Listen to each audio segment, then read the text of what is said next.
युग की समाप्ति के समय ब्राह्मण शूद्रों के कर्म करते हैं और शूद्र वैश्यों की भांति धनोपार्जन करने लगते हैं अथवा क्षत्रियों के कर्म से जीविका चलाने लगते हैं। नमस्कार। अगर आप किसी कारणवश मुझे सब्सक्राइब नहीं कर सकते तो लाइक अवश्य कीजिएगा। शूद्र द्विजातियों को ए कहकर पुकारेंगे और ब्राह्मण लोग शूद्रों को आर्य अर्थात आप कहकर संबोधन करेंगे। पुरुष सिंह राजन, युगांत काल में बहुत से जीव जंतु उत्पन्न हो जाएंगे। सब प्रकार के सुगंधित पदार्थ नासिका को उतने गंधयुक्त नहीं प्रतीत होंगे।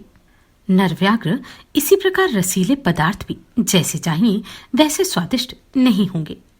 राजन, उस समय की स्त्रियां नाटे कद की और बहुत संतान पैदा करने वाली होंगी। उनमें शील और सदाचार का अभाव होगा। युगांत काल में स्त्रियां मुख से भग संबंधी यानी व्याभिचार की ही बातें करने वाली होंगी। राजन, युगांत काल में हर देश के लोग अन्न बेचने वाले होंगे। ब्राह्मण वेद बेचने वाले तथा प्राय स्त्रियां वैश्यवृत्ति को अपनाने वाली होंगी। जनेश्वर, युगांत काल में गायों के थनों में बहुत कम दूध होगा। वृक्ष पर फल और फूल बहुत कम होंगे। उन पर अच्छे पक्षियों की अपेक्षा कौए ही अधिक बसेरा डालेंगे। भूपाल, ब्राह्मण लोग लोभवश ब्रह्महत्या जैसे पापों से लिप्त और मिथ्यावादी नरेशों से ही दान दक्षिणा लेंगे। राजन, ये ब्राह्मण लोभ और मोह में फंसकर झूठे धर्म का ढोंग रचने वाले होंगे।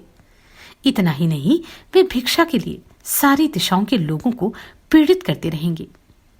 गृहस्थ लोग कर के भार से डरकर लुटेरे बन जाएंगे। ब्राह्मण मुनियों जैसी कपटपूर्ण आकृति धारण किए वैश्यवृत्ति से जीविका चलाएंगे और झूठे दिखावे के लिए नख तथा दाढ़ी मूंछ धारण करेंगे। नरश्रेष्ठ, धन के लोभ से ब्रह्मचारी भी आश्रमों में दंभपूर्ण आचार को अपनाएंगे और मद्यपान करके गुरु पत्नी गमन करेंगे।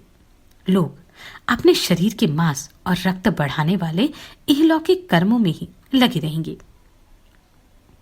नरश्रेष्ठ, युगांत काल में सभी आश्रम अनेक प्रकार के पाखंडों से व्याप्त और दूसरों से मिले हुए भोजन का ही गुणगान करने वाले होंगे। भगवान इंद्र भी ठीक वर्षा ऋतु के समय जल की वर्षा नहीं करेंगे। भारत भूमि में बोए हुए सभी बीज ठीक से नहीं जमेंगे। कलयुग में सब लोग हिंसा में ही सुख मनाने वाले होंगे। अपवित्र रहेंगे। निष्पाप, उस समय अधर्म का फल बहुत अधिक मात्रा में मिलेगा। भूपाल, उस समय जो भी धर्म में तत्पर रहेगा उसकी आयु बहुत थोड़ी देखने में आएगी, क्योंकि उस समय कोई भी धर्म टिक नहीं सकेगा। लोग बाजार में झूठे मापतोल बनाकर बहुत सा माल बेचते रहेंगे। नरश्रेष्ठ, उस समय के बनिए भी बहुत माया जानने वाले अर्थात धूर्त होंगे। धर्मात्मा पुरुष हानि उठाते दिखेंगे और बड़े बड़े पापी लौकिक दृष्टि से उन्नतिशील होंगे। धर्म का बल घटेगा और अधर्म बलवान होगा। युगांत काल में धर्मिष्ठ मानव अल्पायु तथा दरिद्र देखे जाएंगे और अधर्मी मनुष्य दीर्घायु तथा समृद्धिशाली देखे जाएंगे। युगांत के समय नगरों के उद्यानों में पापी पुरुष अड्डा जमाएंगे और पापपूर्ण उपायों द्वारा प्रजा के साथ दुर्व्यवहार करते रहेंगे। राजन, थोड़े से धन का संग्रह हो जाने पर लोग धनाढ्यता के मत से उन्मत्त हो जाएंगे।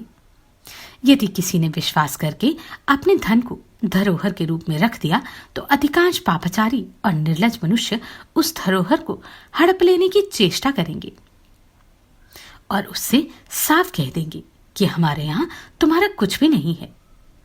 मनुष्य का मांस खाने वाले हिंसक जीव तथा पशु पक्षी नागरिकों के बगीचों और देवालयों में भी शयन करेंगे। राजन, युगांत काल में 7-8 वर्ष की स्त्रियां गर्भ धारण करेंगी और 10-12 वर्ष की अवस्था वाले पुरुषों के भी पुत्र होंगे। 16 वर्ष में मनुष्यों के बाल पक जाएंगे और उनकी आयु शीघ्र ही समाप्त हो जाएगी। महाराज, उस समय के तरुणों की आयु क्षीण होगी और उनका शील स्वभाव बूढ़ों का सा हो जाएगा और तरुणों का जो शील स्वभाव होना चाहिए वह बूढ़ों में प्रकट होगा। उस समय की विपरीत स्वभाव वाली स्त्रियां अपने योग्य पतियों को भी धोखा देकर पूरे शील स्वभाव की हो जाएंगी और सेवकों तथा पशुओं के साथ भी व्याभिचार करेंगी। राजन, वीर पुरुषों की पत्नियां भी पर पुरुषों का आश्रय लेंगी और पति के जीते हुए भी दूसरों से व्याभिचार करेंगी। महाराज, इस प्रकार आयु को क्षीण करने वाले सहस्त्र युगों के अंतिम भाग की समाप्ति होने पर बहुत वर्षों तक वृष्टि बंद हो जाती है। पृथ्वीपते, इससे भूतल की थोड़ी शक्ति वाले अधिकांश प्राणी भूख से व्याकुल होकर मर जाते हैं। नरेश्वर, तदनंतर प्रचंड तेज वाले 7 सूर्य उदित होंगे, सरिताओं और समुद्र का सारा जल सोख लेते हैं। भरत कुलभूषण, उस समय जो भी तृणकाष्ठ अथवा सूखे गीले पदार्थ होते हैं वे सभी भस्मीभूत दिखाई देने लगते हैं। भारत, इसके बाद संवर्तक नाम की प्रलयकालीन अग्नि वायु के साथ उन संपूर्ण लोकों में फैल जाती है जहां जल पहले 7 सूर्यों तक सोख लिया गया था। तत्पश्चात पृथ्वी का भेदन कर वह अग्नि रसातल तक पहुंच जाती है तथा देवता, दानव और यक्षों के लिए महान भय उपस्थित कर देती है। राजन, वह नागलोक को जलाती हुई इस पृथ्वी के नीचे जो कुछ भी है उस सब को क्षण भर में नष्ट कर देती है। इसके बाद वह मंगलकारी प्रचंड वायु और वह संवर्तक अग्नि 22,000 योजन तक के लोगों को भस्म कर डालती है। इस प्रकार सर्वत्र फैली हुई वह प्रज्वलित अग्नि देवता, असुर, गंधर्व, यक्ष, नाग तथा राक्षसों सहित संपूर्ण विश्व को भस्म कर डालते हैं। इसके बाद आकाश में महान मेघों की घोर घटा घिर आती है जो अद्भुत दिखाई देती है। उनमें से प्रत्येक मेघ समूह हाथियों के झुंड की भांति विशालकाय और श्याम वर्ण तथा बिजली की मालाओं से विभूषित होता है। कुछ बादल नील कमल के समान श्याम और कुछ कुमुद कुमुद के समान सफेद देखे गए हैं। कुछ जलधरों की कांति केशरों के समान दिखाई देती है, कुछ मेघ हल्दी के सदृश पीले और कुछ कार्णव पक्षी के समान दृष्टिगोचर होते हैं। कोई कोई कमल दल के समान और कुछ हिंगुल जैसे जान पड़ते हैं। कुछ श्रेष्ठ नगरों के समान, कुछ हाथियों की झुंड जैसे, कुछ काजल के रंग वाले और कुछ मगरों की सी आकृति वाले होते हैं। वे सभी बादल विंध्य मालाओं से अलंकृत होकर घिर आते हैं। महाराज, भयंकर गर्जना करने के कारण उनका स्वरूप बड़ा भयानक जान पड़ता है। धीरे धीरे वे सभी जलधर समूचे आकाश मंडल को ढक लेते हैं। महाराज, उनके वर्षा करने पर पर्वत, वन और खानों सहित ये सारी पृथ्वी अगाध जलराशि में डूबकर सब ओर से भर जाती है। पुरुष रत्न, तदनंतर विधाता से प्रेरित हो गर्जन तर्जन करने वाले वे भयंकर मेघ शीघ्र सब ओर वर्षा करके सबको जल से आप्लावित कर देते हैं। महान जल समूह की वर्षा करके वसुंधरा को जल में डुबोने वाले वे समस्त मेघ उस अत्यंत घोर, अमंगलकारी और भयानक अग्नि को बुझा देते हैं। तदनंतर प्रलय काल के वे पयोधर महात्मा ब्रह्मा जी की प्रेरणा पाकर पृथ्वी को परिपूर्ण करने के लिए 12 वर्षों तक धारावाहिक वृष्टि करते हैं। भारत, तदनंतर समुद्र अपनी सीमा को लांघ जाता है, पर्वत पट जाते हैं और पृथ्वी पानी में डूब जाती है। तत्पश्चात समस्त आकाश को घेर कर सब ओर फैले हुए वे मेघ वायु के प्रचंड वेग से छिन्न भिन्न होकर सहसा अदृश्य हो जाते हैं। नरेश्वर, इसके बाद कमल में निवास करने वाले आदिदेव स्वयं ब्रह्मा जी उस भयंकर वायु को पीकर सो जाते हैं। इस प्रकार चराचर प्राणियों, देवताओं तथा असुर आदि के नष्ट हो जाने पर यक्ष, राक्षस, मनुष्य, हिंसक जीव, वृक्ष तथा अंतरिक्ष से शून्य उस घोर एकार्णवमय जगत में मैं अकेला ही इधर उधर मारा मारा फिरता हूं। नृपश्रेष्ठ, एकार्णव के उस भयंकर जल में विचरते हुए जब मैंने किसी भी प्राणी को नहीं देखा तब मुझे बड़ी व्याकुलता हुई। नरेश्वर उस समय आलस्य शून्य होकर सुदीर्घ काल तक तैरता हुआ मैं दूर जाकर बहुत थक गया, परंतु कहीं भी मुझे कोई आश्रय नहीं मिला। राजन, तदनंतर एक दिन एकार्णव की उस अगाध जलराशि में मैंने एक बहुत बड़ा विशाल बरगद का वृक्ष देखा। नराधिप, उस वृक्ष की चौड़ी शाखा पर एक पलंग था जिसके ऊपर दिव्य बिछौने बिछे हुए थे। महाराज, उस पलंग पर एक सुंदर बालक बैठा दिखाई दिया जिसका मुख कमल के समान कमनीय शोभा धारण करने वाला तथा चंद्रमा के समान नेत्रों को आनंद देने वाला था। उसके नेत्र प्रफुल्ल पद्मदल के समान विशाल थे। पृथ्वीनाथ, उसे देखकर मुझे बड़ा विस्मय हुआ। मैं सोचने लगा, सारे संसार के नष्ट हो जाने पर भी यह बालक यहाँ कैसे सो रहा है। नरेश्वर, मैं भूत, भविष्य और वर्तमान तीनों कालों का ज्ञाता होने पर भी तपस्या से भलीभांति चिंतन करता, ध्यान लगाता रहा, तो भी उस शिशु के विषय में कुछ न जान सका। उसकी अंग कांति अलसी के फूल की भांति श्याम थी। उसका वक्षस्थल श्रीवत्स चिन्ह से विभूषित था।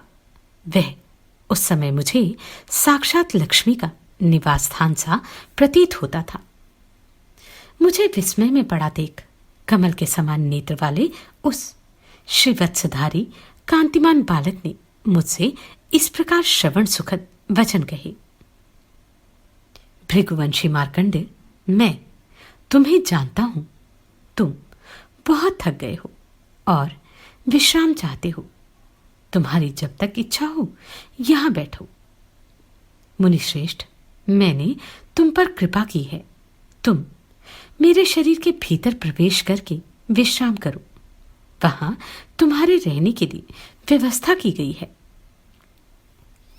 उस बालक के ऐसा कहने पर उस समय मुझे अपने दीर्घ जीवन और मानव शरीर पर बड़ा खेद और वैराग्य हुआ। तदनंतर उस बालक ने सहसा अपना मुख खोला और मैं देवयोग से परवश की भांति उसमें प्रवेश कर गया।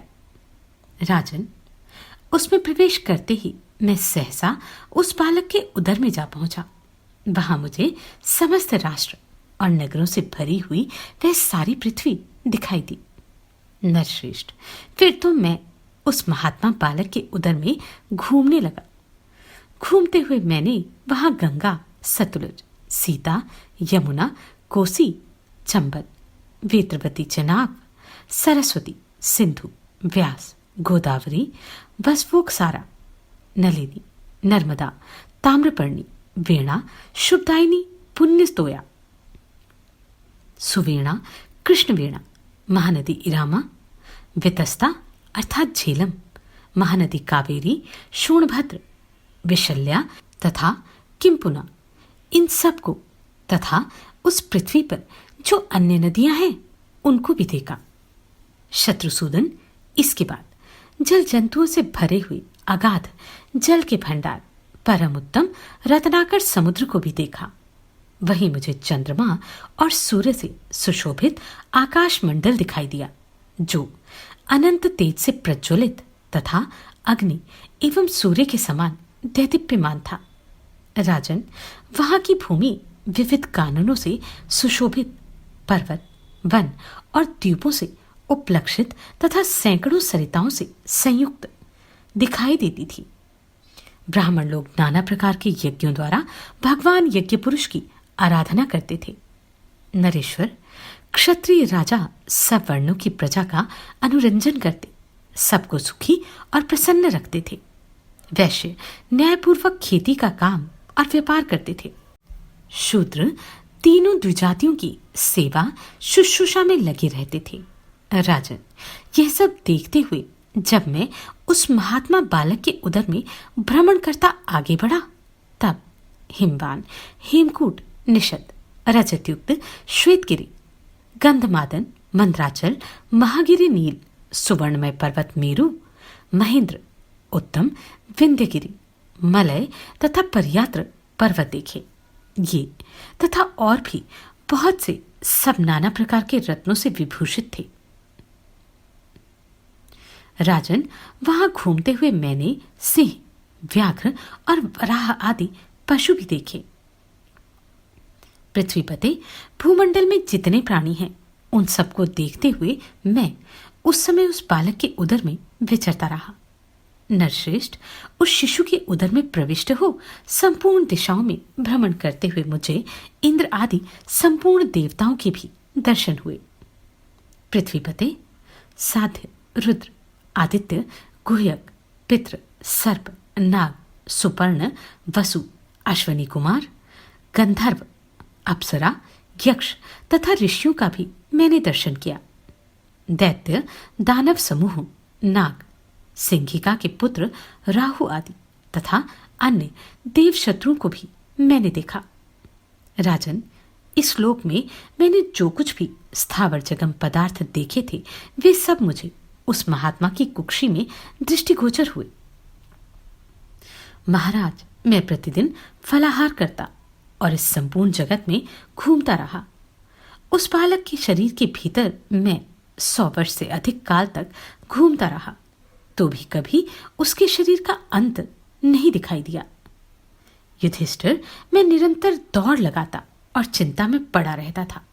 महाराज, जब बहुत वर्षों तक भ्रमण करने पर भी उस महात्मा के शरीर का अंत नहीं मिला, तब मैंने मन, वाणी और क्रिया द्वारा उन वरदायक एवं वरेण्य देवता की ही विधिपूर्वक शरण ली।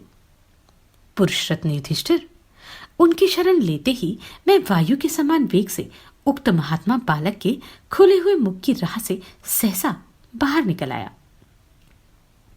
नरश्रेष्ठ राजन, बाहर आकर देखा तो उसी बरगद की शाखा पर उसी बाल वेश से संपूर्ण जगत को अपने उदर में लेकर श्रीवत्स चिन्ह से सुशोभित वह अमित तेजस्वी बालक पूर्ववत बैठा हुआ है। तब महातेजस्वी पीतांबरधारी श्रीवत्स भूषित कांतिमान उस बालक ने प्रसन्न होकर हंसते हुए मुझसे कहा, मुनिश्रेष्ठ मार्कंडे, क्या तुम मेरे इस शरीर में रहकर विश्राम कर चुके? मुझे बताओ। फिर 2 ही घड़ी में मुझे एक नवीन दृष्टि प्राप्त हुई, जिससे मैं अपने आप को माया से मुक्त और सचेत अनुभव करने लगा। तात, तदनंतर मैंने कोमल और लाल रंग की उंगलियों से सुशोभित लाल लाल तलवे वाले उस बालक के सुंदर एवं सुप्रतिष्ठित चरणों को प्रयत्नपूर्वक पकड़कर उन्हें अपने मस्तक से प्रणाम किया। उस अमित तेजस्वी शिशु का अनंत प्रभाव देखकर मैं यत्नपूर्वक उसके समीप गया और विनीत भाव से हाथ जोड़कर संपूर्ण भूतों के आत्मा उस कमलनयन देवता का दर्शन किया। फिर हाथ जोड़े नमस्कार करके मैंने उससे इस प्रकार कहा, देवों, मैं आपको और आपकी इस उत्तम माया को जानना चाहता हूं। भगवान, मैंने आपके मुख की राह से शरीर में प्रवेश करके आपके उदर में समस्त सांसारिक पदार्थों का अवलोकन किया है। देव, आपके शरीर में देवता, दानव, यक्ष, राक्षस, गंधर्व, नाग तथा समस्त स्थावर जगम रूप जगत विद्यमान है। प्रभु, आपकी कृपा से आपके शरीर के भीतर निरंतर शीघ्र गति से घूमते रहने पर भी मेरी स्मरण शक्ति नष्ट नहीं हुई है। महाप्रभु, मैं अपनी अभिलाषा न रहने पर भी केवल आपकी इच्छा से बाहर निकल आया हूं। कमलनयन, आप सर्वोत्कृष्ट देवता को मैं जानना चाहता हूं। आप इस संपूर्ण जगत को पी करके यहां साक्षात बालक वेश में क्यों विराजमान है? यह सब बताने की कृपा करें। अनघ, ये सारा संसार आपके शरीर में किस लिए स्थित है? शत्रुदमन, आप कितने समय तक यहां इस रूप में रहेंगे? देवेश्वर, कमलनयन, ब्राह्मण में जो सहज जिज्ञासा होती है उससे प्रेरित होकर मैं आपसे ये सब बातें यथाविधि विस्तार पूर्वक सुनना चाहता हूं। प्रभु, मैंने जो कुछ देखा है यह अगाध और अचिंत्य है। मेरे इस प्रकार पूछने पर वे वक्ताओं में श्रेष्ठ महातेजस्वी देवादिदेव श्री भगवान मुझे सांत्वना देते हुए इस प्रकार बोले। नमस्कार, मैं आभा शर्मा जावास। यदि आपको मेरा ये प्रयत्न सराहनीय लगा हो तो मुझे सब्सक्राइब करके प्रोत्साहित करें